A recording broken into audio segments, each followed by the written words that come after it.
بسم اللہ الرحمن الرحیم۔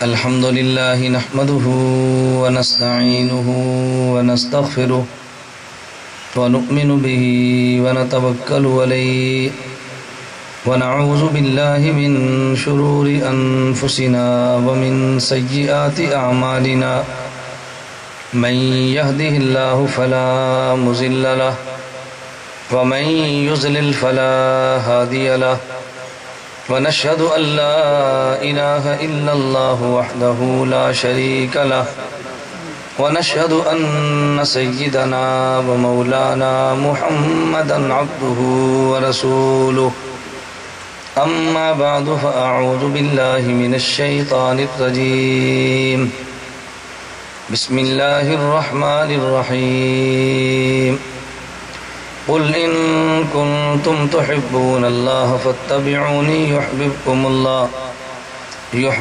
الله ويغفر لكم ذنوبكم والله غفور رحيم عن أبي هريرة رضي الله عنه قال قال النبي صلى الله عليه وسلم من تمسك بسنتي عند فساد أمتي فله أجر 100 شهيد اللهم صل على محمد وعلى آل محمد كما صليت على إبراهيم وعلى آل إبراهيم إنك حميد مجيد اللهم بارك على محمد وعلى آل محمد كما باركت على إبراهيم وعلى آل إبراهيم إنك حميد مجيد۔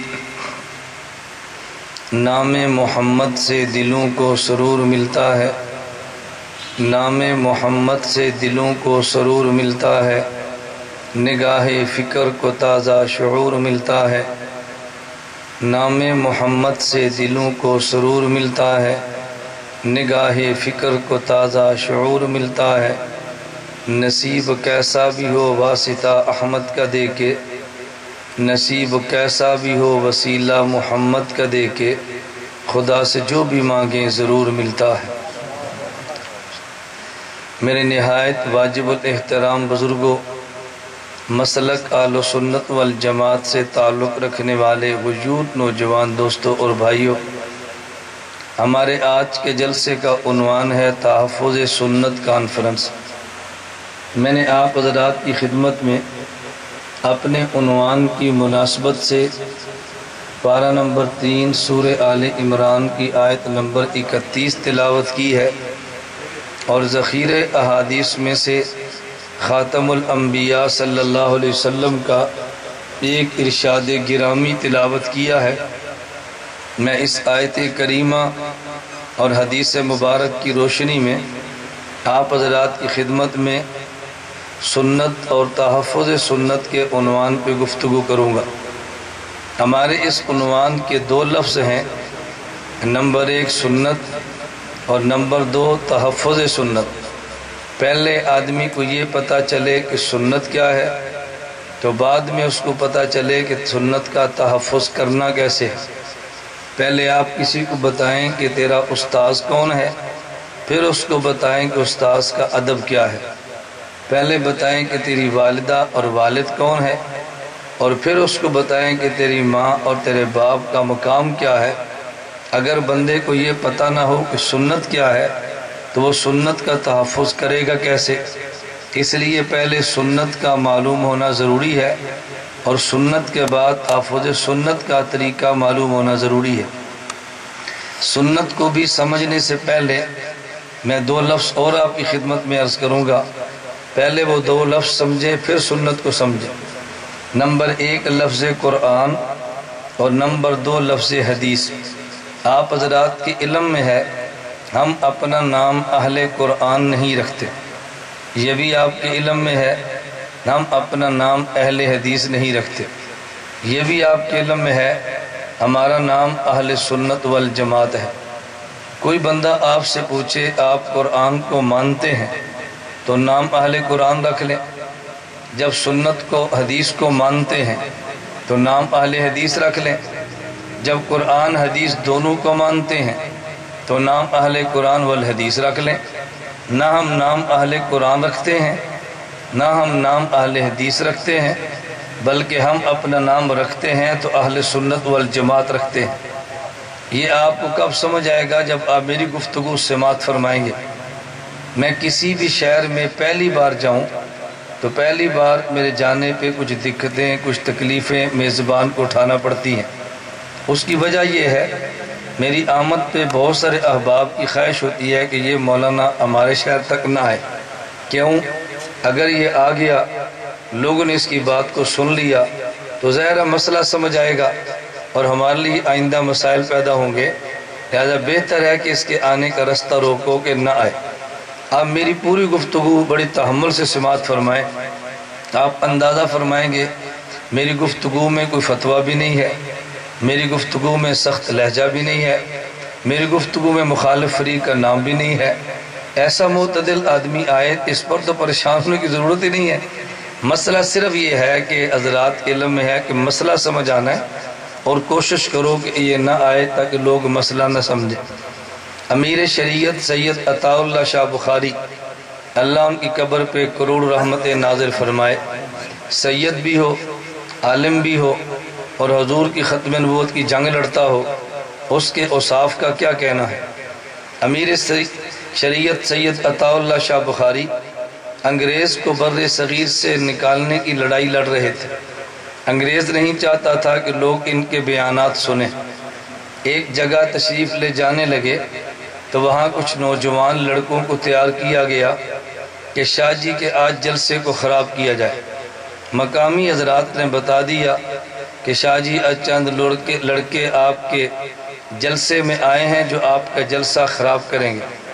امیر شریعت عطا اللہ شاہ بخاری رحمۃ اللہ علیہ فرمانے لگے آپ سٹیج تک مجھے پہنچا دو، ان لڑکوں تک مجھے پہنچا دو، اس کے بعد میں جانوں اور نوجوان جانے، مجھے آپ سٹیج تک پہنچاؤ۔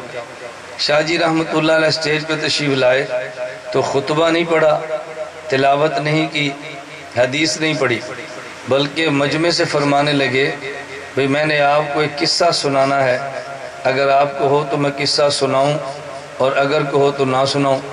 لوگ قرآن شوق سے نہیں سنتے، قصے سن لیتے، کہانیاں سن لیں گے۔ سب نے کہا جی شاہ جی قصہ سناؤ، قصے سے کیا اختلاف ہے، اختلاف تو قرآن سے ہے نا، قصہ سناؤ۔ شاہ جی رحمۃ اللہ علیہ کھڑے ہوئے اور فرمانے لگے ایک چودھری بہت مالدار تھا لیکن آنکھوں سے نابینا تھا۔ جس عورت سے شادی ہوئی وہ قوم کی بھی گھٹیا تھی اور تھی بھی بدصورت، لیکن چودھری کو اپنے حسن و جمال وہ بتاتی رہتی کہ میں اتنی خوبصورت ہوں کہ اس ملک میں مجھ سے زیادہ تمہیں خوبصورت عورت نہیں ملے گی، اللہ کا شکر ادا کر کے تیرے نکاح میں آئی ہوں۔ اس نے تو چکر دیا ہوا تھا نبین ہونے کی وجہ سے۔ ایک دن ان کے گاؤں میں ایک آدمی آیا اور وہ سرما بیچ رہا تھا۔ اس نے کہا میرے پاس وہ سرما ہے، اگر 10 دن اس کی 2 سلائیاں مادر زاد اندھا بھی آنکھوں میں ڈالے تو اس کی آنکھیں ٹھیک ہو سکتی ہیں۔ چودھری نے اس سے فوراً کہا بھئی جا اس سے جا کے سرما لے تاکہ میری آنکھیں آئیں اور ہم بھی تیرا حسن دیکھیں۔ اب اس کو تو پتا تھا کہ میرے ساتھ ہونا کیا ہے، اس لیے وہ عورت باہر گئی اور سرما بیچنے والے سے کہا سرما کتنے کا ہے؟ اس نے کہا جی 1 روپے کی شیشی ہے۔ اس نے کہا 10 روپے لے اور چپ کر کے ہمارے گاؤں سے چلا جا، دوسری بستی میں نکل جا۔ وہ خاموش ہوا، پیسے ملے اور چلا گیا۔ چودھری صاحب نے پوچھا وہ کیا بنا؟ اس نے کہا نیک بختہ تو بھی سادہ آدمی ہے، کبھی مادر زاد اندھے لوگ بھی سرمے سے ٹھیک ہوئے ہیں۔ وہ باہر کو بیوقوف مذاق کر رہا تھا، جب میں اس کے پاس کی تو وہ دوڑ گیا۔ اب شاہ جی فرمانے لگے اگر 2 سلائیاں چودھری ڈال لیتا اس چڑیل کو گھر میں کون رکھتا؟ میرے پاس سرما ہے، اگر میں نے 2 سلائیاں دے دی تمہاری بینائی لوٹا نہیں ہے، انگریز نہیں یا رہنا نہیں ہے، تو وہ چاہتا ہے کہ شاہ جی کا سرما کوئی نہ ڈالے، اگر کہو تو تمہیں 2 سلائیاں دے دوں۔ تو نوجوانوں کا جی دے دیں۔ پھر شاہ جی نے قرآن پڑھا اور خطبہ شروع کیا، پھر عشاء شروع کی تو فجر کی نماز تک تقریر چلتی ہے۔ امیر شریعت عطا اللہ شاہ بخاری رحمۃ اللہ علیہ، میں گزارش ہی کر رہا تھا اللہ ہمیں یہ بات سمجھنے کی توفیق عطا فرمائے، آنے والے عالم کے دلائل سنیں، نہ بات پسند آئے تو چھوڑ دیں، بات پسند آئے تو قبول فرما لیں۔ ہم نے اپنی رائے اپنی دلیل کو آپ کے اوپر مسلط تو نہیں کرنا نا۔ اللہ ہمیں یہ بات سمجھنے کی توفیق دے۔ میں اس لیے کہہ رہا تھا میری پوری گفتگو آپ سے مات فرمائے، اگر پھر کوئی بات سمجھ نہ آئے تو میں آپ کے پاس موجود ہوں، آپ بات پوچھ کر صاف کر لیں۔ نمبر 1 لفظ قرآن، نمبر 2 لفظ حدیث۔ قرآن اور حدیث کسے کہتے ہیں، اس کو سمجھنے کے لیے ایک اور بات سمجھیں۔ ہم کلمہ پڑھتے ہیں لا الہ الا اللہ محمد الرسول اللہ، اور قرآن کریم میں بھی ہے محمد الرسول اللہ، محمد صلی اللہ علیہ وسلم اللہ کے رسول ہیں۔ رسول کا ہوتا ہے قاصد، پیغمبر، سفیر۔ قاصد کے ذمہ 2 کام ہوتے ہیں، ایک سے پیغام کو لینا اور دوسرے کو پیغام دینا۔ نبی پاک صلی اللہ علیہ وسلم جو کہ اللہ کے رسول ہیں تو اللہ سے پیغام لیتے ہیں، اللہ کی مخلوق کو پیغام دیتے ہیں، اور پیغام لے کر پیغام دینا، اس کے دنیا میں 2 طریقے چلتے ہیں۔ نمبر 1 پیغام دینے کا طریقہ یہ ہے، پیغام دینے والا اپنی مراد بھی دیتا ہے، اس مراد کے لیے الفاظ بھی دیتا ہے، اور پیغام کا دوسرا طریقہ، پیغام دینے والا مراد تو دیتا ہے، مراد کے لیے الفاظ نہیں دیتا۔ جیسے آپ بچوں کی شادی کے موقع پہ دوست احباب کو جمع کرتے ہیں، کبھی شادی کارڈ چھپوا لیتے ہیں اور کسی کے بندے کو کہتے ہیں بھئی یہ میری خالہ کے گھر، ہمارے ماموں کے گھر، برادر نسبتی کے گھر، فلاں فلاں گھر میں جا کے کارڈ دے دو۔ اس کارڈ پہ آپ کی مراد بھی لکھی ہے اور آپ کے الفاظ بھی لکھی ہیں۔ کارڈ لے جانے والا زبان سے کچھ نہیں کہتا، کہتا ہے یہ کارڈ ہے۔ اگر آپ پوچھو بھی نہ کیا ہے تو وہ کہتا ہے کھول کے پڑھ لو، کھول کے پڑھ لو، زبان سے کچھ نہیں کہتا، وہ کارڈ دیتا ہے۔ اس پیغام میں آپ نے مراد بھی دی ہے اور مراد کے لیے الفاظ بھی دیے ہیں، فلاں کا بیٹا، فلاں کی بیٹی، فلاں وقت نکاح، فلاں متمنی شرکت، فلاں مزید تاکید، جو لفظ لکھے ہوتے ہیں۔ لیکن اگر شادی کارڈ نہ ہو، کسی بندے کو بھیج کر پیغام دیں تو وہ پیغام لے کر جاتا ہے، مراد آپ کی ہوتی ہے، الفاظ اس کے اپنے ہوتے ہیں۔ ہمارے سرگودے میں رواج یہ ہے کہ نائی کے ہاتھ پیغام بھیجتے ہیں، اور نائی جو پیغام لے کر جاتا ہے اس پیغام کو گنڈ کہتے ہیں۔ دروازے پہ دستک ہوئی، پوچھا جی کون آیا؟ بچہ کہتا ہے جی چاچا اللہ بخش نائی آیا۔ ماں پوچھ دی یہ کیوں آیا؟ اگر جی آندہ پہ چودھری نذیر دی کڑی دا چودھری بشیر دے مڑے نال ویاہ ہے تو میں تو انہوں گنڈ دینا ہے۔ اب یہ جو گنڈ دینے کے لیے آیا ہے یہ پیغام ہے نا، اس پیغام نے یہ لفظ آپ نے تو اس کو نہیں کہے تھے کہ جا کر یہ لفظ کہنا کہ چودھری بشیر کی بیٹی، چودھری نذیر کا بیٹا، یہ آپ نے نہیں کہا تھا۔ آپ نے اس کو بھیجا کہ پیغام دے کر آؤ، فلاں دن شادی ہے اور تم نے نکاح کے وقت یا ولیمے پر آنا ہے، الفاظ اس کے عملے ہیں۔ جب آپ نے شادی کارڈ دے کے بھیجا، مراد بھی آپ کی ہے، الفاظ بھی آپ کے ہیں، اور جب آپ نے نائی کے ذریعے پیغام بھیجا تو پھر مراد آپ کی ہے، الفاظ اس کے ہیں۔ پتہ چلا پیغام 2 طرح سے ہے، کبھی پیغام دینے والا مراد بھی دیتا ہے، الفاظ بھی دیتا ہے، اور کبھی پیغام دینے والا مراد تو دیتا ہے، الفاظ میں پیغام لے جانے والے کو آزاد رکھتا ہے۔ اللہ اپنے پیغمبر کے ذریعے اپنی مخلوق کو پیغام دیتے ہیں، کبھی مراد خدا ہوتی ہے، الفاظ خدا ہوتے ہیں، مراد بھی خدا کی ہے، الفاظ بھی خدا کے ہیں، اور کبھی پیغام میں مراد خدا ہوتی ہے، الفاظ مصطفیٰ ہوتے ہیں، مراد خدا کی ہوتی ہے، الفاظ مصطفیٰ کے ہوتے ہیں۔ اللہ جو پیغام دے کے اپنی مخلوق کی طرف نبی کو بھیجتا ہے، اگر اس میں مراد خدا، الفاظ خدا ہوں، اس پیغام کا نام قرآن ہے۔ اگر مراد خدا، الفاظ مصطفیٰ ہوں تو پیغام کا نام حدیث ہے۔ قرآن حدیث کا معنی سمجھ گیا؟ میں نے اتنا آسان تمہیں سمجھایا ہے کہ تمہیں دنیا میں کوئی مولوی اتنا آسان نہیں سمجھائے گا کہ قرآن اور حدیث کہتے کسے ہیں۔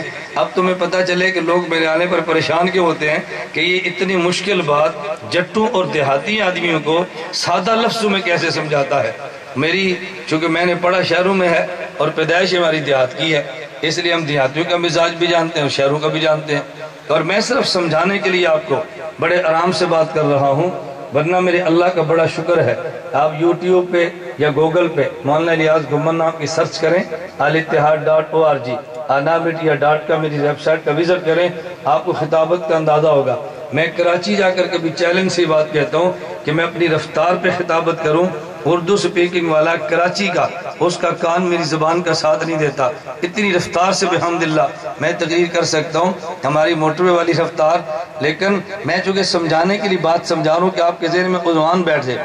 قرآن اور حدیث کا معنی سمجھ گئے، مراد خدا الفاظ خدا، پیغام کا نام قرآن ہے، مراد خدا الفاظ مصطفیٰ، پیغام کا نام حدیث ہے۔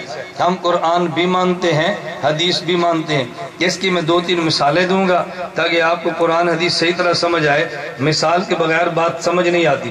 نمبر 1 مثال سمجھیں، حضرت آدم علیہ السلام سے غلطی ہوگی، آدم علیہ السلام بھول گئے، اللہ رب العزت نے آدم علیہ السلام کو ڈانٹ دیا، آدم علیہ السلام جنت سے آگے، حضرت آدم اور حوا علیہ السلام دونوں اللہ سے دعا مانگنے لگے۔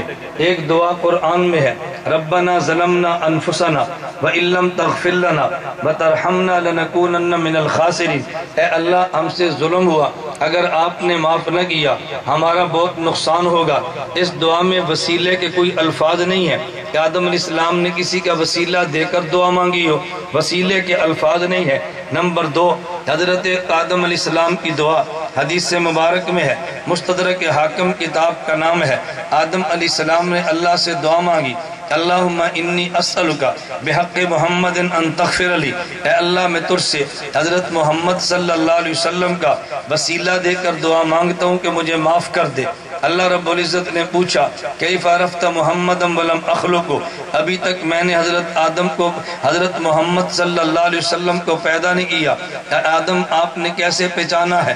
آدم علیہ السلام نے عرض کیا لما خلقتنی بیدک، اللہ جب آپ نے مجھے پیدا فرمایا، ونفخت فی من روحک، میرے بدن میں روح کو ڈالا، رفعت راسی، میں نے سر اٹھایا، رأیت علی قوائم العرش مکتوبہ، میں نے عرش پہ لکھا ہوا دیکھا تھا، لا الہ الا اللہ محمد الرسول اللہ، اس وقت میں نے یقین کر لیا اللہ تو اپنے نام کے ساتھ اسی کا نام لکھتا ہے جو پوری مخلوق میں تجھے محبوب زیادہ ہو۔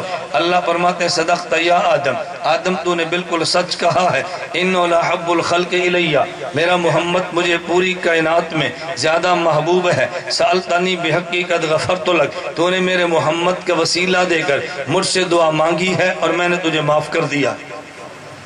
اب آدم علیہ السلام کی 2 دعائیں ہیں، ایک دعا قرآن میں اور ایک دعا حدیث مبارک میں۔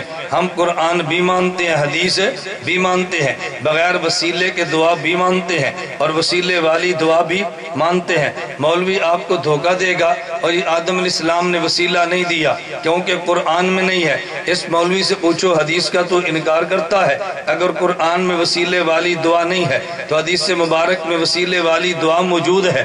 ہم قرآن بھی مانتے ہیں اور ہم حدیث بھی مانتے ہیں۔ قرآن میں دعا بغیر وسیلے کے، حدیث مبارک میں دعا وسیلے والی ہے، تو جو اہل سنت والجماعت ہے وہ ان دونوں دعاؤں کو مانتا ہے۔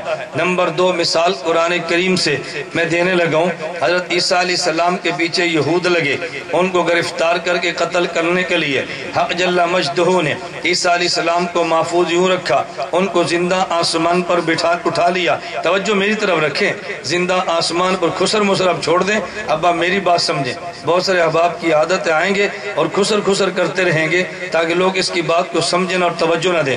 میری بات پر آپ توجہ دیں گے آپ کو بات سمجھ آنی ہے، میں نے تسلسل سے بات کہنی ہے، آپ نے دائیں اور بائیں دماغ موڑا، میری بات آپ کو سمجھ نہیں آنی۔ اور کل آپ نے مولانا عاطف سے کہنا تیرا کیسا استاذ ہمیں بات ہی نہیں سمجھا سکا، قصور استاذ کا نہیں، قصور تو آپ کا ہے کہ جن نے توجہ سے بات کو سمجھانی ہے۔ اس لیے میں نے کہا مہمان آئے، گاڑیاں رکے، یہ کاریں آپ روزانہ دیکھتے ہیں، مجھے آپ نے روزانہ نہیں دیکھا، آپ نے پہلی بار دیکھا ہے اور دوبارہ خدا بہتر جانے کہ آپ نے دیکھنا یہ نہیں۔ توجہ رکھنا ذرا۔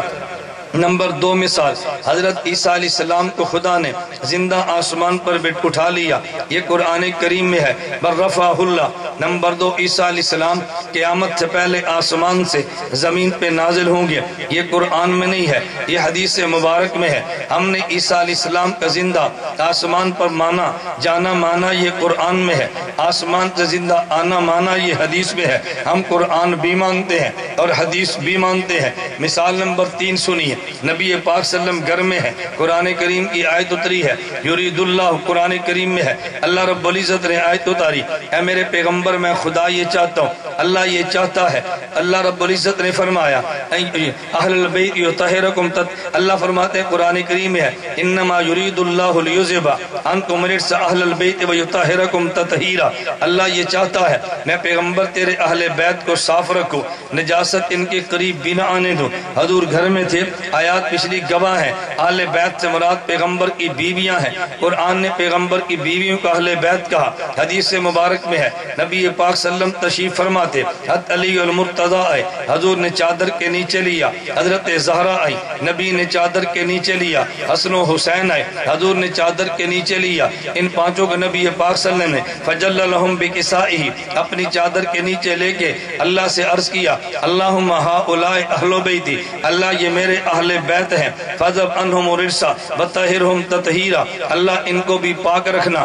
نبی کی بیویوں کا اہل بیت ہونا یہ قرآن میں ہے، پیغمبر کی بیٹی، پیغمبر کے داماد، پیغمبر کے نواسوں کا اہل بیت ہونا حدیث میں ہے۔ ہم قرآن بھی مانتے ہیں، حدیث بھی مانتے ہیں۔ جو پیغمبر کی بیوی کا اہل بیت نہ مانے وہ قرآن کا منکر ہے، نبی کی اولاد کا اہل بیت نہ مانے وہ حدیث کا منکر ہے۔ ہم نے قرآن بھی مانا ہے، ہم نے حدیث بھی مانی ہے۔ میں مثالیں دے کر بات سمجھا رہا تھا، چل ایک مثال اور دیتا ہوں، قرآن کریم میں ہے، وَاعْبُدْ رَبَّكَ حَتَّىٰ يَأْتِيَكَ الْيَقِينُ، اے میرے پیغمبر آپ دنیا میں نماز اور پڑھیں، عبادت کریں۔ یہ پیغمبر کی دنیا والی نماز ہے جو قرآن میں آ گئی ہے۔ حدیث مبارک میں ہے، الانبیاء احیاء فی قبورہم یصلون، نبی قبر میں نماز پڑھتے ہیں اور زندہ ہیں۔ نبی کی دنیا والی نماز قرآن میں ہے، پیغمبر کی قبر والی نماز حدیث میں ہے۔ ہم قرآن بھی مانتے ہیں، حدیث بھی مانتے ہیں، ہم قرآن بھی مانتے ہیں، حدیث بھی مانتے ہیں۔ پہلے میں نے بات سمجھائی قرآن کسے کہتے ہیں، حدیث کسے کہتے ہیں،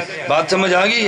مراد خدا الفاظ خدا قرآن ہے، مراد خدا الفاظ مصطفیٰ یہ حدیث ہے۔ کچھ باتیں قرآن میں، کچھ باتیں حدیث میں۔ وسیلے والی آدم علیہ السلام کی دعا حدیث میں، بغیر وسیلے والی دعا قرآن میں۔ عیسیٰ علیہ السلام کا زندہ آسمان سے زمین پہ آنا یہ حدیث میں ہے، زمین سے آسمان پہ زندہ جانا یہ قرآن میں ہے۔ پیغمبر کی بیویاں اہل بیت ہیں، یہ قرآن میں ہے۔ پیغمبر کی اولاد اہل بیت ہے، یہ پیغمبر کی حدیث میں ہے۔ نبی دنیا میں زندہ نماز پڑھتے ہیں، یہ قرآن میں ہے۔ پیغمبر قبر میں زندہ نماز پڑھتے ہیں، یہ حدیث میں ہے۔ ہم قرآن بھی مانتے ہیں، حدیث بھی مانتے ہیں۔ قرآن بھی پیغام خدا بندی ہے، حدیث بھی پیغام خدا بندی ہے۔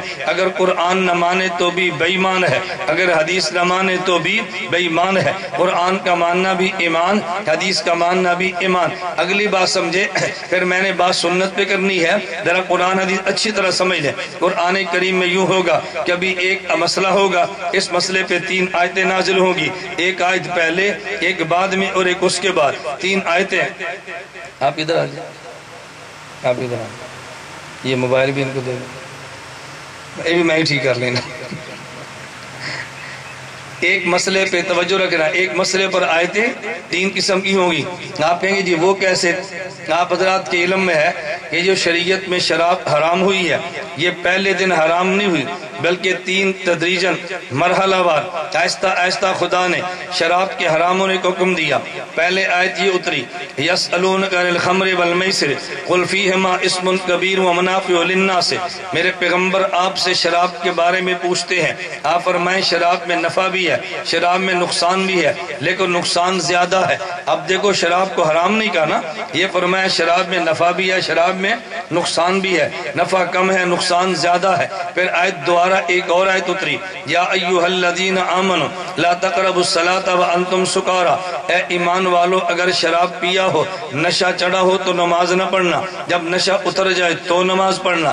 ابھی بھی شراب کو حرام تو نہیں کیا نا، حکم ایک اور آ گیا، شراب حرام نہیں ہوئی۔ پھر تیسری آیت اتری، یا ایھا الذین آمنوا انما الخمر والمیسر والانصاب والازلام رجس من عمل الشیطان فاجتنبوہ، کہ دیکھو شراب یہ نجس اور ناپاک ہے، اس کے قریب بھی نہ جانا۔ اب اللہ نے شراب کو حرام قرار دے دیا۔ دیکھو اس آیت میں خدا نے حرام نہیں کہا، اس آیت میں نجس کہا۔ عجیب اللہ کا کلام ہے، اگر اللہ حرام فرما دیتے تو شراب کے ناپاک ہونے کا پتہ نہ چلتا، لیکن جب ناپاک کہہ دیا تو حرام ہونے کا پتہ بھی چلا ہے۔ دنیا میں کتنی چیزیں ہیں کہ جو حرام تو ہوتی ہیں لیکن ناپاک نہیں ہوتی۔ میں آپ سے پوچھتا ہوں، زہر کھانا حلال ہے یا حرام؟ بتاؤ نا۔ تو زہر پاک ہے نا پاک؟ حرام بھی ہے پاک بھی ہے، ایسے ہی ہے۔ سود کھانا حرام یا حلال؟ بولو نا۔ لیکن سود کا جو نوٹ ہے یہ پاک ہے نا پاک ہے؟ آپ بینک سے لے کر سود کے نوٹ لے تو نوٹ ناپاک تو نہیں ہے نا، لیکن حرام ہے۔ حرام ہونا اور بات ہے، ناپاک ہونا اور بات۔ مٹی کا کھانا حرام ہے لیکن مٹی ناپاک تو نہیں ہے نا۔ آدمی کے گوشت کا کھانا حرام ہے لیکن آدمی گوشت ناپاک تو نہیں ہے نا۔ تو دیکھو بعض چیزیں حرام ہوتی ہیں لیکن ناپاک نہیں ہوتی۔ لیکن دنیا میں کوئی ایک چیز بھی ایسی نہیں کہ جو ناپاک ہو اور حلال بھی ہو۔ جو ناپاک ہوگی وہ حرام ضرور ہوگی۔ اگر اللہ فرما دیتے کہ شراب یہ حرام ہے تو یہ پتہ نہ چلتا کہ شراب ناپاک بھی ہے۔ اللہ نے شراب کو ناپاک فرمایا، حرام ہونا سمجھ آ گیا۔ سینسا کے دوستوں مسئلہ سمجھنا، میں نے کہا شراب مسئلہ ایک ہے۔ آیتیں کتنی اتری ہیں؟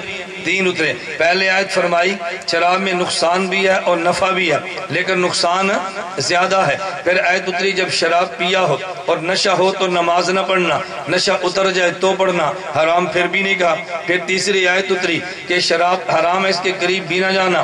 اب مجھے بتاؤ آپ حضرات کو اگر کوئی بندہ مسئلہ پوچھے کسی مولوی صاحب سے کہ مولوی صاحب شراب کے بارے میں کیا حکم ہے، تو مولوی صاحب کے بیٹا نفع بھی ہے نقصان بھی ہے، آپ اس کا مسئلہ مان لو گے؟ آپ نے کہنا نہیں، اس مولوی نے ڈنڈی ماری ہے، شراب تو حرام ہے، یہ مسئلہ کیسے بتا رہا ہے؟ اب قرآن کی آیت پڑھے آپ نے تب بھی اس کی بات نہیں ماننی، کیونکہ آپ کے علم میں ہے کہ شراب کے بارے میں آیتیں 3 ہیں۔ یہ آیت پہلے نازل ہوئی، یہ بعد میں نازل ہوئی، اور حرام والی سب سے آخر میں نازل ہوئی۔ اب یوں کہیں گے اللہ نے قرآن میں 3 پیغام دیے ہیں۔ پہلا پیغام دیا شراب میں نفع نقصان ہے، نقصان زیادہ ہے۔ پھر دوبارہ پیغام دیا نشے کی حالت میں نماز نہ پڑھنا، اور تیسرا آخری پیغام دیا کہ دیکھو شراب ناپاک ہے، شراب کے قریب نہ جانا۔ ایک پیغام پہلا، ایک پیغام دوسرا اور ایک پیغام تیسرا۔ اب ہم تینوں پیغام مانتے تو ہیں لیکن تینوں پیغاموں پر عمل نہیں کرتے۔ عمل آخری پیغام پر کریں گے، پہلے 2 پیغاموں پر عمل نہیں کرتے۔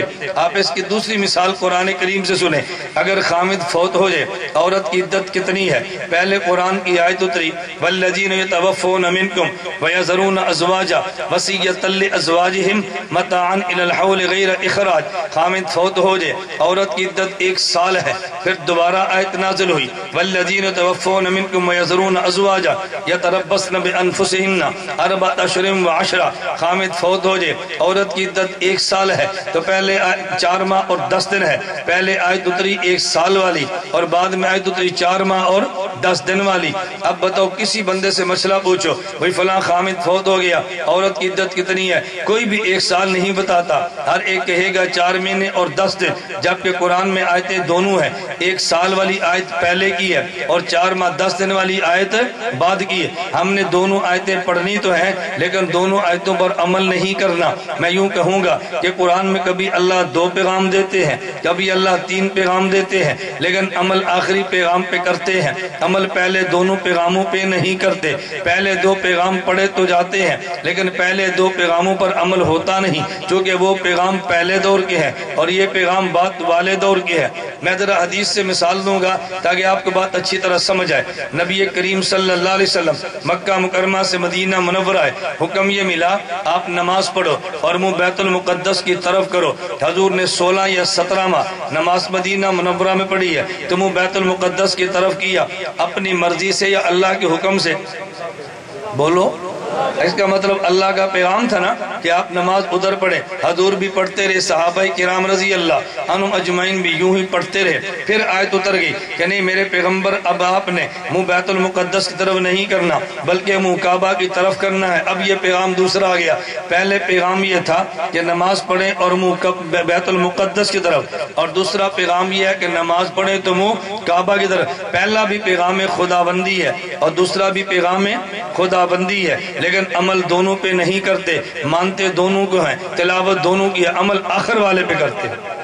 اس کا ایک کو تھوڑا سا کم کر دو، عمل آخری پیغام پہ کرتے ہیں۔ میں نے دوسری مثال دینے لگا ہوں۔ نبی کریم صلی اللہ علیہ وسلم مکہ مکرمہ سے مدینہ منورہ آئے تو نبی پاک صلی اللہ علیہ وسلم نے منع فرمایا قبرستان نہ جایا کرو، حضور پاک نے روک دیا، اور بعد میں نبی پاک صلی اللہ علیہ وسلم نے اجازت دی، فرمایا قبرستان جایا کرو، اس سے آخرت یاد آتی ہے، اجازت دے دی۔ نبی پاک صلی اللہ علیہ وسلم فرمانے لگے کنت نہیتکم عن زیارت القبور فزوروها، نے منع کیا تھا، اب میں تمہیں اجازت دیتا ہوں۔ اب دیکھو نبی پاک صلی اللہ علیہ وسلم نے منع کیا، یہ حدیث پہلے دور کی ہے، اور نبی پاک نے اجازت دی تو یہ حدیث بعد کے دور کی ہے۔ اب بتاؤ ہم دونوں حدیثیں مانتے ہیں تو دونوں کو پڑھتے ہیں، لیکن عمل کس حدیث پہ کرتے ہیں؟ بعد والی پر یا پہلے دور والی پر؟ اب قبرستان جانا سنت ہے، کوئی مولوی کہ جی قبرستان نہ جانا حضور نے منع کیا تھا، آپ کے بھائی جھوٹ نہ بول، پہلے منع کیا تھا پھر اجازت دی تھی، تو نے منع والی حدیث سنا دی ہے، ہمیں اجازت والی کیوں نہیں سناتا؟ میں نے دیکھو دو آیتیں قرآن سے مثالیں دی اور دو مثالیں حدیث سے دی۔ اللہ ایک پیغام پہلے دیتے ایک بعد میں، دونوں پیغام مانتے ہیں، لیکن عمل آخری پیغام پر یا پہلے پر؟ آخری پر۔ میں اس کی ذرا مثالیں آپ کے معاشرے کی دیتا ہوں تاکہ آپ کے دماغ میں بات اتر جائے۔ مثال کے طور پہ اب نکاح طے ہو گیا، کیوں جی؟ میں مثلا دیتا ہوں، بھئی خاندان ایک ہی ہے، ان کی جو لڑکی ہے وہ یہاں سہنسا میں رہتی ہے، جس لڑکے سے نکاح ہے وہ جدہ میں ہے، انگلینڈ میں ہے، باہر ہے، تاریخ طے ہو گئی، مثال کے طور پہ 6 مئی کو نکاح ہوگا، لیکن کسی وجہ سے فلائٹ کینسل ہو گئی، ٹکٹ نہیں بن سکی، کوئی مسئلہ بنا، اچھا وہی دوبارہ گھر والوں نے کہا نہیں بھئی 6 مئی کو نہیں، نکاح 10 مئی کو ہوگا۔ اب بتاؤ آپ 6 مئی کے سارے پہنچاؤ گے؟ نہیں، ہم نے تو آج ہی آنا ہے، تم نے پہلے کہا نہیں تھا۔ گھر والے کہے بھئی 6 تاریخ بھی ہم نے کہی تھی تو 10 بھی تو ہم نے کہی ہے نا، ہم نے تمہیں بتا دو دیا، تو پہلے پیغام آیا 6 مئی کا اور بعد میں پیغام آیا 10 مئی کا۔ اب آپ کہو گے پہلا پیغام غلط ہے یا ٹھیک ہے؟ پیغام وہ بھی ٹھیک ہے اور پیغام یہ بھی ٹھیک ہے، دونوں پیغام مانیں گے، لیکن آپ شرکت کے لیے 10 کو آئیں گے یا 6 کو؟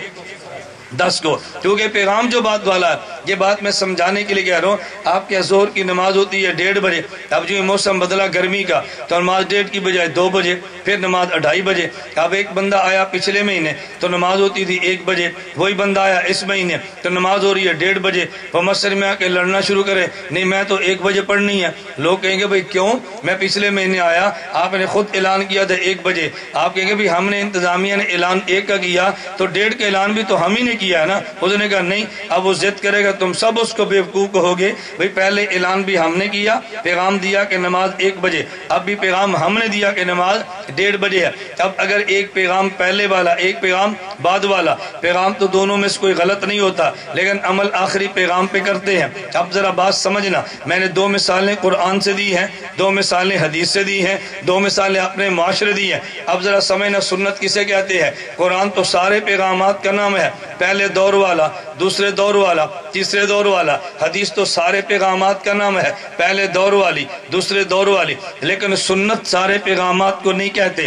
سنت اس خدا کے پیغام کا نام ہے جو آخری ہو، پہلے پیغام کا نام سنت نہیں ہے۔ اب مثلا کوئی بندہ آپ سے پوچھے بھئی شراب کے بارے میں سنت کیا ہے، آپ کہو گے شراب کو نہ پینا یہ سنت ہے، شراب کو حرام کہنا یہ سنت ہے۔ پہلی 2 آیتوں کا تذکرہ آپ نہیں کرو گے، خامد فوت ہو جائے، عورت کی عدت کیا ہے، مسئلہ کیا ہے، آپ 4 ماہ 10 دن کہو گے، 1 سال کبھی نہیں کہو گے، کیونکہ 1 سال والا حکم بعد میں ہے۔ آپ کو بندہ پوچھے بھئی قبرستان جانا سنت ہے یا نہ جانا سنت ہے، آپ کیا کہو گے کہ جانا بھی سنت ہے نہ جانا بھی؟ آپ کو کہ نہیں جانا سنت ہے۔ بھئی جو نہ جانے کا حکم وہ پہلے دور کا تھا، نبی پاک صلی اللہ علیہ وسلم نے جانے کی بات کر دی ہے۔ کوئی بندہ پوچھے بھئی نماز پڑھنا ہے تو منہ کدھر کرنا سنت ہے، بیت المقدس کی طرف یا کعبہ کی طرف؟ آپ کہو گے جی کعبہ کی طرف۔ اب بیت المقدس طرف منہ کر کے نماز پڑھنا، اسے آپ حدیث تو کہیں گے، اسے سنت نہیں کہیں گے، لیکن کعبہ کی طرف منہ کر کے نماز پڑھنا اسے آپ سنت کہیں گے۔ قبرستان جانے سے منع کرنا، اسے حدیث کہیں گے، سنت نہیں کہیں گے،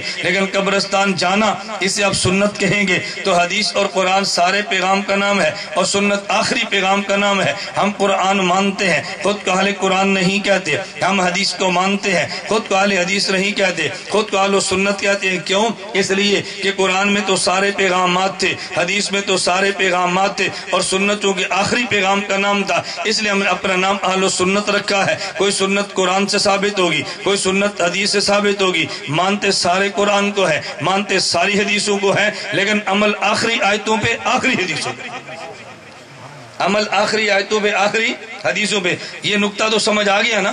ہم قرآن بھی مانتے ہیں، حدیث بھی مانتے ہیں، لیکن نام اپنا اہل قرآن رکھ لیں گے؟ بولو نا، نام اہل حدیث رکھیں گے، نام کیا رکھیں گے؟ اہل سنت۔ کیوں؟ اہل سنت اس پیغام کا نام ہے جو سنت اس پیغام کا نام جو خدا نے آخر میں دیا، سنت اس پیغام کا نام جو حدیث میں آخر میں دیا۔ چونکہ ہم نے آخری آیتوں پہ عمل کرنا تھا، اس لیے اپنا نام ہم نے اہل سنت رکھا ہے، اور جنہوں نے ان حدیثوں پہ عمل کرنا تھا جو پہلے دور کی ہیں، انہوں نے اپنا نام اہل حدیث رکھا ہے۔ تم کہو گے جی کیا مطلب؟ کوئی یہاں بیٹھا ہو، مجھے مت جانے دے، مجھ سے بات کرے، میرے جانے کے بعد بات نہ کرنا، مجھے چٹھ لکھے، مجھے بات سمجھائے، مجھے سمجھ آئی، میں مان لوں گا۔ آپ حدیثیں اٹھا کے دیکھو، جامع ترمذی دیکھو، نبی پاک صلی اللہ علیہ وسلم نے رفع یدین کیا ہے، یہ بھی حدیث ہے۔ حضور رفع یدین چھوڑا ہے، یہ بھی حدیث ہے۔ نبی پاک صلی اللہ علیہ وسلم نے آمین اونچی آواز سے کہی، یہ بھی حدیث ہے۔ آمین آہستہ کہی، یہ بھی حدیث ہے۔ امام کے پیچھے فاتحہ پڑھی، یہ بھی حدیث ہے۔ امام کے پیچھے فاتحہ چھوڑی، یہ بھی حدیث ہے۔ لیکن رفع یدین کرنے والی حدیث پہلے دور کی ہے، رفع یدین چھوڑنے والی بعد کے دور کی ہے۔ آپ کو کہ دلیل کیا ہے؟ آپ جاؤ کتب حدیث اٹھا کے دیکھ لو، رفع یدین کرنے والی حدیث محدثین پہلے لکھتے ہیں، رفع یدین نہ کرنے والی بعد میں لکھتے ہیں۔ آمین اونچی آواز والی پہلے لکھتے ہیں، آمین آہستہ آواز والی بعد میں لکھتے ہیں۔ امام کے پیچھے فاتحہ پڑھنے والی حدیث پہلے لکھتے ہیں، اور فاتحہ نہ پڑھنے والی بعد میں لکھتے ہیں۔ اور امام نووی نے شرح مسلم میں ضابطہ بیان کیا ہے، حاذی عادت مسلم وغیرہ من ائمۃ الحدیث یذکرون الاحادیث التی یرون منسوخۃ ثم یعقبون بالناسخ۔ محدثین کی عادت یہ ہے کہ پہلے دور کی حدیث پہلے لکھتے ہیں اور بعد والے حدیث کی دور بعد میں لکھتے ہیں۔ اب بتاؤ، ہم رفع یدین والی حدیث کو مانتے ہیں یا نہیں؟ مانتے ہیں، عمل نہیں کرتے۔ کیوں؟ اس لیے کہ وہ پہلے کی ہے اور رفع یدین نہ کرنے والی بعد کی ہے۔ اچھی طرح بات سمجھو، میں سمجھانے کے لیے تمہیں اور مثال دیتا ہوں تاکہ تمہارے دماغ میں بات اتر جائے۔ مجھے بتاؤ، حضرت آدم علیہ السلام کا کلمہ کیا ہے؟ لا الہ الا اللہ، آدم صفی اللہ، یہ کلمہ ہے نا۔ نوح علیہ السلام کی قوم کا کلمہ لا الہ الا اللہ، نوح نجی اللہ۔ ابراہیم علیہ السلام کی قوم کا کلمہ لا الہ الا اللہ، ابراہیم خلیل اللہ۔ حضرت موسیٰ علیہ السلام کی قوم کا کلمہ لا الہ الا اللہ، موسیٰ کلیم اللہ۔ عیسیٰ علیہ السلام کی قوم کا کلمہ لا الہ الا اللہ، عیسیٰ روح اللہ۔ اور ہمارا کلمہ بولو، لا الہ الا اللہ۔ اچھا مجھے بتاؤ، لا الہ الا اللہ آدم صفی اللہ غلط ہے؟ بولو نا۔ ٹھیک ہے، صحیح بھی ہے، ثابت بھی ہے، آپ اس کو پڑھو گے؟ نہیں۔ مانو گے یا نہیں؟ مانتے ہیں، پڑھتے نہیں ہیں۔ پوچھو بھئی مانتے کیوں ہو؟ کہتے ہیں نبی کا کلمہ ہے۔ بھئی پڑھتے کیوں نہیں؟ یہ پہلے نبی کا کلمہ ہے۔ لا الہ الا اللہ ابراہیم خلیل اللہ ہم مانتے ہیں، نبی کا کلمہ ہے، پڑھتے کیوں نہیں؟ یہ پہلے نبی کا کلمہ ہے۔ لا الہ الا اللہ عیسیٰ روح اللہ مانتے ہیں، پڑھتے کیوں نہیں؟ یہ پہلے نبی کا کلمہ ہے۔ لا الہ الا اللہ محمد رسول اللہ یہ مانتے بھی ہیں، پڑھتے بھی ہیں۔ پہلے دور کے کلمے مانے جاتے ہیں، آخری دور کے کلمے پڑھے جاتے ہیں۔ ایک اور مثال دیتا ہوں، جب آپ کے دماغ میں بات بیٹھ جائے نا پھر میں تحفظ سنت پہ بات کروں گا۔ ایک اور مثال سنیں، حضرت موسیٰ علیہ السلام پہ جو کتاب نازل ہوئی اس کا کیا نام ہے؟ تورات۔ کیا نام ہے؟ عیسیٰ علیہ السلام پہ کتاب نازل کیا نام ہے؟ انجیل۔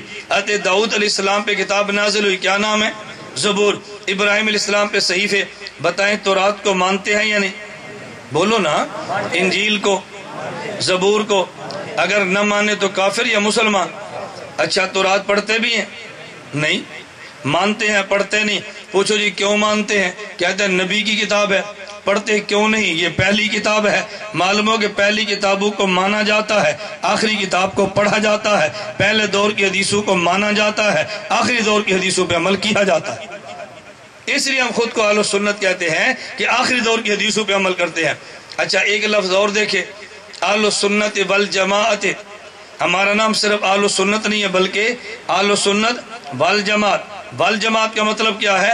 جماعت سے مراد ہے جماعت صحابہ رضی اللہ عنہم اجمعین، اہل سنت والجماعت۔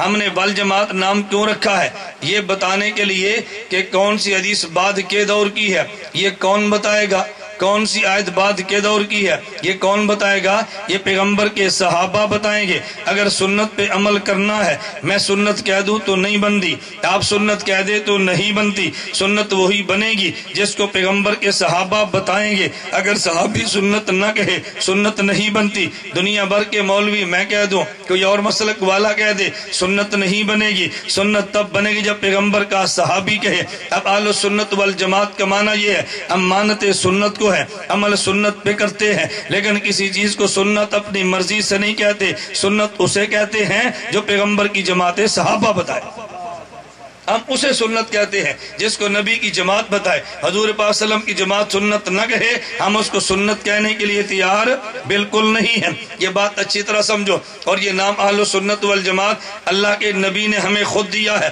ہم نے رکھا نہیں ہے۔ قرآن کریم میں ہے یوم تبیض وجوہ وتسود وجوہ، قیامت کے دن بعض چہرے سفید ہوں گے اور بعض چہرے سیاہ ہوں گے۔ صحابہ نے پوچھا یا رسول اللہ جن کے چہرے سفید ہیں وہ کون ہوں گے؟ فرمایا اہل سنت والجماعت، اہل سنت والجماعت۔ جن کے چہرے سیاہ ہیں وہ کون ہوں گے؟ فرمایا اہل البدع والضلالت، اہل بدعت کا چہرہ سیاہ ہوگا، اہل سنت کا چہرہ سفید ہوگا۔ ایک پیغمبر کی سنت ہے، سنت کے مقابلے میں بدعت ہے۔ جو بندہ بدعت کو ایجاد کرتا ہے نا وہ بڑے عجیب انداز میں دھوکہ دیتا ہے۔ وہ کہے گا یہ جو ہم نے کام کیا ہے اس میں کوئی حرج ہے، یہ جو ہم نے کام کیا ہے کوئی غلط کیا ہے، یہ کوئی ہم نے کام کیا ہے اس میں کوئی کمی کی ہے، ہم نے قرآن ہی تو پڑھا ہے۔ آپ دھوکے میں نہ آنا، آپ اس سے فوراً پوچھنا اچھا بھائی مجھے یہ بتاؤ کہ آپ کے یہاں جو اذان شروع ہوتی ہے کہاں سے؟ اللہ اکبر، توجہ رکھنا، کہاں سے؟ اللہ اکبر سے۔ ختم کہاں پہ ہوتی ہے؟ لا الہ الا اللہ محمد رسول اللہ اذان میں پڑھتے ہیں؟ کیوں؟ گستاخ ہیں، دشمن ہیں، حضور کی بات کو نہیں مانتے، کیوں نہیں پڑھتے؟ میں یہ بات کیوں کہنے لگا ہوں؟ توجہ رکھنا، میں آپ کے شہر کی نہیں اپنے سرگودے کی بات کرتا ہوں۔ میں اپنے شہر کی بات کروں تم اپنے شہر کو جانتے ہو۔ مجھے ایک شخص کہنے لگا کہ مولانا گھمن صاحب جب آپ اذان دیتے ہیں آپ کی مسجد میں اذان کے شروع میں الصلاۃ والسلام علیک یا رسول اللہ کیوں نہیں پڑھتے؟ میں نے کہا یار میں جواب نہیں دیتا، میں تم سے سوال کرتا ہوں۔ میں نے کہا جی بتائیں۔ میں نے کہا آپ اذان ختم کہاں کرتے ہیں؟ کہتے ہیں لا الہ الا اللہ پہ۔ میں نے کہا محمد رسول اللہ کیوں نہیں کہتے؟ کہتا جی بلال سے ثابت نہیں ہے۔ میں نے کہا شروع میں صلاۃ میں نہیں پڑھتا، حد بلال سے ثابت نہیں ہے۔ نہیں سمجھے بھائی؟ میں کیوں نہیں پڑھتا؟ حد بلال سے ثابت نہیں ہے۔ تو کیوں نہیں پڑھتا؟ بلال سے ثابت نہیں ہے۔ میں نے کہا اگر محمد رسول اللہ ثابت نہ ہو تو آپ نہیں پڑھتے، تو شروع میں ثابت نہ ہو تو کیوں پڑھتے ہو؟ میں کہتا ہوں شروع بھی وہاں سے کرو جہاں سے بلال نے کی ہے، ختم بھی وہاں کرو جہاں بلال نے کی ہے۔ اذان سنت وہ ہوگی جو پیغمبر کی جماعت صحابہ دے۔ مولوی کے کہنے سے تھوڑی بنتی ہے، میرے کہنے سے سنت بن جائے، یہ کیسے ہو سکتا ہے؟ سنت کسے کہیں گے؟ جو پیغمبر کا، بولو نا، پیغمبر کا صحابی جو عمل دے وہ سنت بنتا ہے۔ اور میں اور آپ کہہ دیں ایسے سنت تھوڑی بنتی ہے۔ اللہ میں بات سمجھنے کی توفیق عطا فرمائے۔ مجھے ایک شخص کہنے لگا، جیسے میرے بیان کے بعد عموماً چٹیں آتی ہیں، ایک چٹ آئی اور مجھے ایک بندہ کہنے لگا کہ جی جمعے یہ آپ یہ بتائیں جنازے کے بعد دعا کہنا، جنازے کے بعد دعا پڑھنا۔ میں نے کہا جی سنت ہے۔ میں نے کیا بتایا؟ سنت ہے۔ اب سٹیج کے بیٹھے میرے مولوی مجھے دیکھنے لگے، یار ہم آج تک بدعت کہتے رہے، ہمارے وکیل نے کہہ دیا سنت ہے، یہ بوجھا چیک کرو بھئی یہ مسئلہ کون سا بیان کر رہا ہے۔ میں نے کہا میری بات پوری سن لو، جذبات میں نہ پوری بات سنو۔ جب آدمی فوت ہو جائے تو پہلے غسل دیتے ہیں، پھر کفن دیتے ہیں، پھر جنازہ پڑھتے ہیں، پھر قبر پہ دفن کرتے ہیں، اس کے بعد دعا مانگتے ہیں۔ تو یہ دعا جنازے کے بعد ہے یا پہلے؟ بولو نا بھئی یہ پہلے ہے یا بعد میں؟ تو میں نے کہا میں تو بعد میں کہہ رہا ہوں۔ کہتے نہیں ہم نے یہ نہیں، ہم نے یہ پوچھا تھا کہ دفن سے پہلے جنازے کے بعد۔ میں نے کہا ہم اس نبی کے امتی ہیں جو پیغمبر وفا والا ہے، ہم دعا بھی وہ مانگتے ہیں جو وفا والی ہے۔ مجھے کہتا ہے جی وہ کیسے؟ میں نے کہا مجھے بتاؤ، اگر ایک بیٹا انگلینڈ جانے لگا ہے اور باپ کہتا ہے بھی اس کو گاڑی میں بٹھاؤ اور اس کو بھیج دو، کہا بیٹا اسلام آباد ایئرپورٹ سے آپ گاڑی پہ بیٹھنا اور سیدھا انگلینڈ اور لندن چلے جانا، ایک باپ تو یہ ہے۔ اور دوسرا باپ کہتا ہے نہیں، میرا بیٹا انگلینڈ جانے لگا ہے، اس کو گاڑی میں بٹھاؤ، 7-4 بندے بیٹھو اور پھر اسلام آباد ایئرپورٹ میں جاؤ، وہاں جا کر باپ اور چچا یا 4-5 رشتہ دار کہتے ہیں پتر ساڑا دل تے کردہ ہے تین توڑ جہاز دے وچ باقی ہوندے لیکن جا کیوں نہیں سکتے؟ اس واسطے کے سامنے پولیس والے کھلوتے نے، شیشے والے دروازے لگے نے، اسی اگے جا ہی نہیں سکتے، چلو پھر اللہ دے حوالے دعا کر لینے ہیں۔ میں کہ بالکل اسی طرح کہتے ہو نا، اب آپ یہاں سہسا سے چلے اسلام آباد ایئرپورٹ تک گئے ہیں اور اس دروازے تک کے جہاں سے اندر نہیں جا سکتے وہاں دعا مانگتے ہیں، یہاں سے نہیں رخصت کرتے، وہاں جا کر دعا مانگتے ہیں کہ بیٹا دل کرتا تھا تجھے جہاز تک بٹا کر آتے لیکن چونکہ آگے جا نہیں سکتے، چلو یہاں سے دعا مانگ لیتے ہیں۔ میں نے کہا اس کو کہ بیٹے سے بڑا پیار ہے، دیکھو جہاں تک جا سکتے تھے گئے ہیں، آگے جا جو نہیں سکتے تھے۔ میں نے کہا یہی بات تو میں کہتا ہوں، ہم نے جنازہ پڑھا ہے، ہم نے غسل دیا، ہم نے کفن دیا، ہم نے اس کے بعد جنازہ پڑھا، پھر ابو جی کو قبر میں دفن کیا، اب قبر پہ جا کے کہتے ہیں ابا جی دل تے کردہ سی اگے بھی جان دے، اگے نہیں جا سکتے ہن خدا دے والے، اب دعا مانگنا، اب دعا مانگ۔ اسی کہنے مولوی صاحب دعا مانگو، کیوں میں جانا ہے؟ میں نے کہا اتنی جلدی کیوں کرتے ہو؟ اب ایمان سے بتاؤ میں نے جنازے کے بعد کی دعا کا انکار کیا؟ بولو نا۔ میں کہتا ہوں بعد میں جھوٹ نہ بولنا، مولوی آیا تو ہمارے جنازے کے بعد دعاؤں کو ختم کر کے چلا گیا، میں نے نا جنازے کے بعد کی دعا نہیں کیا۔ میں کہتا ہوں غسل بھی دو، کفن بھی دو، جنازہ بھی پڑھو، دفن بھی کرو اور پھر دفن کے بعد دعا مانگو، یہ دعا سنت ہے۔ ایک دعا جو دفن کے بعد ہے، ایک دعا جو دفن سے پہلے ہے، دفن کے بعد کی دعا تو نے دی ہے، دفن کے بعد کی دعا نبی نے دی ہے۔ ہم تو سنت دعا کی بات کرتے ہیں، انکار تو نہیں کرتے۔ میں خیر بات سمجھا رہا تھا، میں اپنے یہاں گاؤں ہمارا سرگودا 87 جنوبی مرکز اہل سنت والجماعت ادارہ ہے، مولوی عاطف صاحب میرے پاس سال پڑھ کر آئے ہیں۔ اب وہاں میرے پاس ایک میں جھوٹے لطیفے اور جھوٹے واقعے ہنسانے کے لیے نہیں بتاتا، سچے واقعات پیش کرتا ہوں۔ ہمارے ساتھ ایک گاؤں ہے 82 چک، وہاں ایک لڑکا آیا تو مجھے آ کر کہنے لگا کہ مولانا صاحب میری نانی اماں فوت ہو گئی۔ میں نے کہا جی پھر؟ کہتے ہیں قرآن پڑھ کے نانی اماں کو بخش رہے۔ میں نے اپنے قاری صاحب کو بلا لیا، میں نے کہا قاری صاحب اپنے بچوں سے کہو آج جتنا پڑھا ہے اس لڑکے کی نانی اماں کو بخش دو، کیونکہ ہم اہل سنت ثواب کے بھی قائل ہیں، اصال ثواب کے بھی قائل ہیں۔ ہم ثواب کے بھی قائل ہیں، اصال ثواب کے بھی قائل ہیں، لیکن اصال ثواب یوں جیسے اللہ کے نبی فرماتے۔ میں نے کہا بخش دو، وہ مجھے فوراً لڑکا کہنے لگا، کہتا جی آج نہیں پرسوں۔ کیا کہتا ہے؟ آج نہیں پرسوں۔ میں نے کہا کیوں؟ توجہ رکھیں، کیوں؟ کہتا جی کل پرسوں ہے۔ اور میں نے کہا تمہارا کوئی بندہ پکڑا جائے، تھانے میں ہو، ایس ایچ اس کو چھترول کر رہا ہو اور آپ کسی ناظم سے کہ چھڑا دو، ناظم ایس ایچ کو فون کرے کو جی آج نہیں پرسوں، نہیں سمجھے؟ آج نہیں پرسوں۔ میں نے کہا میں کہ تو نانی اماں آج چھوڑ جائے، تو کہتا ہے پرسوں چھوٹے، مجھے بتا تیری نانی اماں سے مجھے پیار ہے تجھے پیار ہے؟ اب ایمان سے بتاؤ میں نے کوئی صالح ثواب کا انکار کیا؟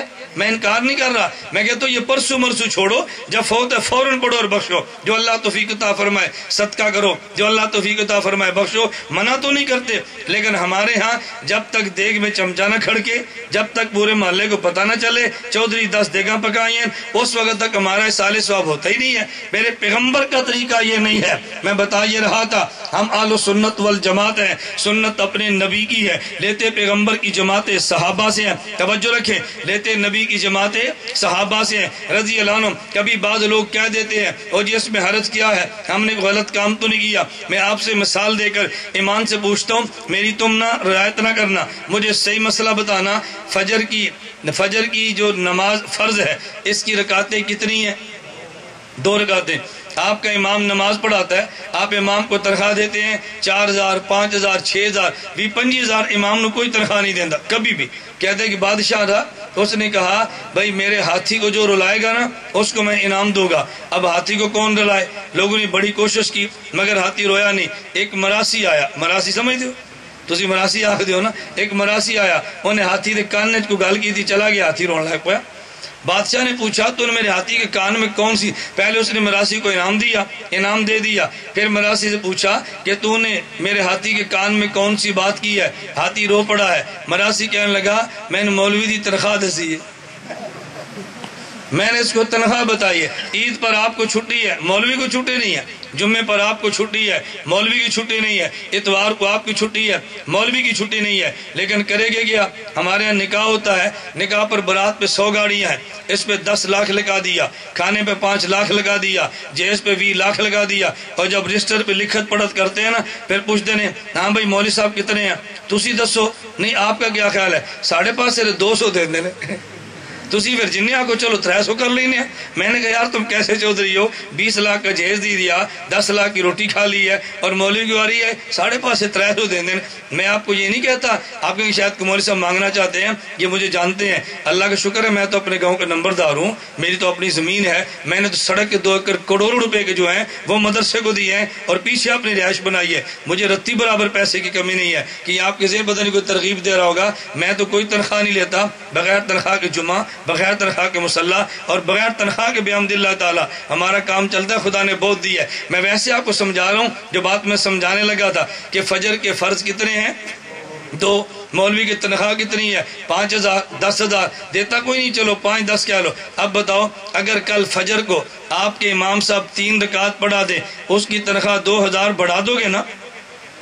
کیوں؟ اس نے کوئی غلط کام کیا ہے، قرآن ہی پڑھا ہے، رکوع کیا ہے، سبحان ربی العظیم ہے، سبحان ربی الاعلی ہے۔ آپ نے کہا نا ہم مولوی بدل دیں گے، اگر ہمارے پاس رہنا ہے تو تمہیں 2 رکعت پڑھانی پڑے گی۔ وہ مولوی پوچھے جی کیوں؟ آپ کہتے اس لیے کہ 2 سے زیادہ نبی اور نبی کے صحابہ سے ثابت جو نہیں ہے، ہم تیری بات نہیں مانتے، ہم سے بات صحابہ کی کرو۔ تو پھر مجھے سمجھ نہیں آتی، آپ جنازے کے بعد کل کی بات کریں، کوئی جی ہماری رسم ہے، 10ویں کی بات کریں ہماری رسم ہے، فلاں بات کریں ہماری برادری کی بات ہے۔ بھئی اللہ کا بندہ، ہم اہل و سنت والجماعت ہیں، کام وہ کریں گے جو سنت ہے، اور پوچھیں گے وہ جو پیغمبر کے صحابہ ہیں ان سے۔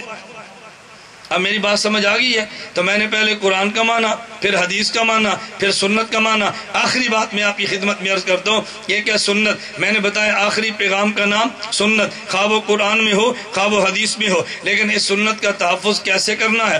زبانی تقریروں سے نہیں کرنا، اپنے عمل سے کرنا ہے۔ ہم سمجھتے ہیں یہ لباس پیغمبر کی سنت ہے، دوسرے لباس کو چھوڑ دے، پتہ چلے پیغمبر کی سنت کو تھام لیا ہے، تیرے علم میں ہے داڑھی میرے پیغمبر کی سنت ہے، داڑھی مڈانا پیغمبر کا طریقہ نہیں ہے، اپنے عمل سے ثابت کر یہ میرے پیغمبر کی سنت ہے۔ میں بتا یہ رہا تھا کہ شادی کے موقع پہ کھڑے ہو کے کھانا کھانا یہ خلاف سنت ہے، بیٹھ کے کھانا یہ میرے پیغمبر کی سنت ہے۔ تو پھر شادی کے موقع پر طے کرو بھئی کھڑے ہو کر کھانا نہیں، ہم تو بیٹھ کر کھلائیں گے۔ یہ جہیز دینا اور لمبی براتیں آنا یہ میرے پیغمبر کی سنت نہیں ہے، پھر تو طے کر ہم پیغمبر کی سنت کے مطابق عمل کریں گے۔ میں بتا یہ رہا تھا جو میرے نبی کی سنت اس پہ عمل کریں گے، جو سنت نہیں چھوڑ دیں گے۔ مصافہ 2 ہاتھ سے کرنا میرے پیغمبر کی سنت ہے، 1 ہاتھ کا مصافہ انگریز کا طریقہ ہے، اپنے عمل سے ثابت کر میں مصافہ 2 ہاتھ سے کروں گا۔ ننگے سر گھومتے رہنا انگریز کا طریقہ ہے، سر پہ ٹوپی یا پگڑی رکھنا یہ میرے پیغمبر کا طریقہ ہے۔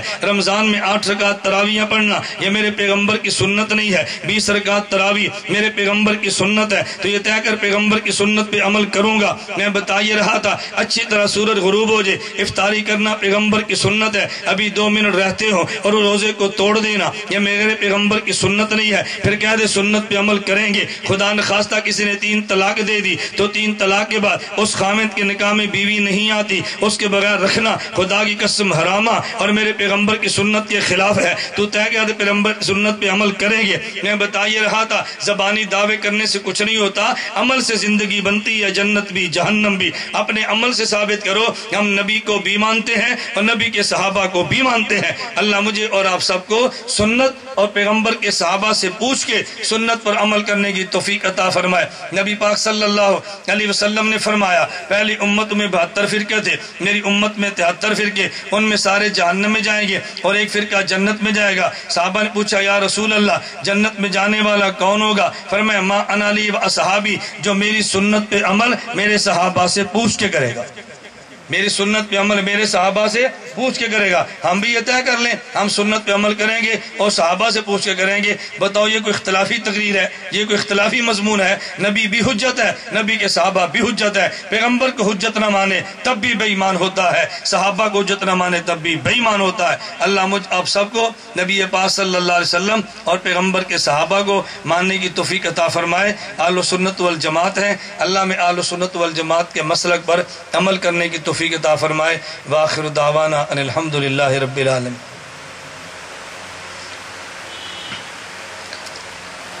حضرت عثمان رضی اللہ تعالیٰ عنہ کے قاتلوں کے نام واضح کریں۔ شکریہ۔ اگر ان کے قاتلوں کے نام کا پتہ چل جائے گا تو پھر آپ کریں گے کیا؟ بات چیٹیں وہ آتی ہیں کہ جس کا مقصد صحابہ کی ذات پر اعتراضات کرنا ہوتا ہے اور کچھ بھی نہیں ہوتا۔ کیوں؟ حضرت عثمان کے قاتلوں بعض ایسے نام آئیں گے جو کسی صحابی کے بیٹے ہیں، ہم ان کے حق میں نہیں ہیں، لیکن صحابہ خلاف نفرت تو پھیلنی شروع ہو جائیں گی نا۔ اس لیے وہ چٹے دیا کرو جس سے صحابہ کی عظمت دل میں آئے، وہ چٹے نہ دیا کرو جس سے صحابہ کی نفرتیں دل میں آئے۔ اللہ میں صحابہ کی محبت عطا فرمائے۔ میری بات آپ سمجھ رہے ہیں؟ اللہ صحابہ کی محبت عطا فرمائے۔ الحمدللہ رب العالمین والصلاۃ والسلام علی رسولی وعلی آلہ واصحابہ اجمعین۔ اے مولا کریم ہم سب کے گناہوں کو معاف فرما دے، خطاؤں سے درگزر فرما دے، جائز حاجات کو پورا فرما دے، مشکلات کو دور فرما دے، عافیت کے ساتھ دین کی خدمت کے لیے قبول فرما لے۔ جو حضرات اس گرمی اور دھوپ میں آئے ہیں اللہ محض تیرے دین کے لیے آئے ہیں، ان تمام کا آنا قبول فرما لے۔ مولا کریم بیماروں کو صحت عطا فرما دے، مقروضوں کے قرض ادا کرنے کی صورتیں پیدا فرما دے۔ اے مولا کریم خاتمہ بالایمان فرما، قیامت کے دن حضور اکرم صلی اللہ علیہ وسلم کی شفاعت عطا فرما۔ جو حضرات تشریف لائے ہیں اللہ ان میں سے کسی کو بھی محروم نہ فرما، اپنے کرم سے سب کو عطا فرما۔ اللہ ہم گناہ گار اور نالائق ہیں، تو کریم ذات ہے، کریم وہی ہوتا ہے جو نالائقوں کو عطا کرے۔ اللہ ہم نالائقوں کو تو عطا فرما دے۔ اے میرے مولا کریم خالی ہاتھ کسی بادشاہ کے در سے جائیں بادشاہ کی توہین ہوتی ہے۔ اللہ تو شاہوں کا شاہ ہے، ہمیں خالی ہاتھ نہ لٹانا۔ اللہ ہمارے اٹھنے والے ہاتھوں کو قبول فرما لے، اللہ اٹھنے والے ہاتھوں کو قبول فرما لے۔ اللہ اس مجمع میں سب مجھ جیسے نالائق تو نہیں ہیں، کتنے تیرے کرم والے اور اچھے بندے بھی ہوں گے۔ اللہ ان کے صدقے ہم سب کی عبادت کو قبول فرما لے۔ نبی کریم صلی اللہ علیہ وسلم کی سنتوں کو زندہ کرنے کی توفیق عطا فرما۔ اللہ بدعات سے محفوظ فرما۔ مولا کریم جو مانگ سکے وہ بھی عطا فرما، جو نہیں مانگ سکے وہ بھی عطا فرما۔ کتنے حضرات تشریف لائے ہیں جن کے دل میں کوئی جائز خواہش ہوگی، دعا کرانا چاہتے ہوں گے لیکن تعلق نہیں ہوتا، وہ بات کہہ نہیں سکتے۔ اللہ تو ان کے دلوں کی حاجتوں کو جانتا ہے، اللہ تو ان کی حاجات کو پورا فرما دے۔ اللہ بہت ساری باتیں وہ ہیں جو بندہ ترس سے کر سکتا ہے، ہونٹوں پہ نہیں لا سکتا، تو علیم بذات صدور ہے، بغیر ہونٹوں پہ لائے ان کی تمام ضروریات کو پورا فرما دے۔ اللہ تمام ضروریات کو پورا فرما دے۔ اللہ اپنے حبیب کے صدقے پورا فرما دے۔ وصلی اللہ تعالی علی رسولی خیر خلقہ محمد و آلہ وصحابہ اجمعین برحمتہ۔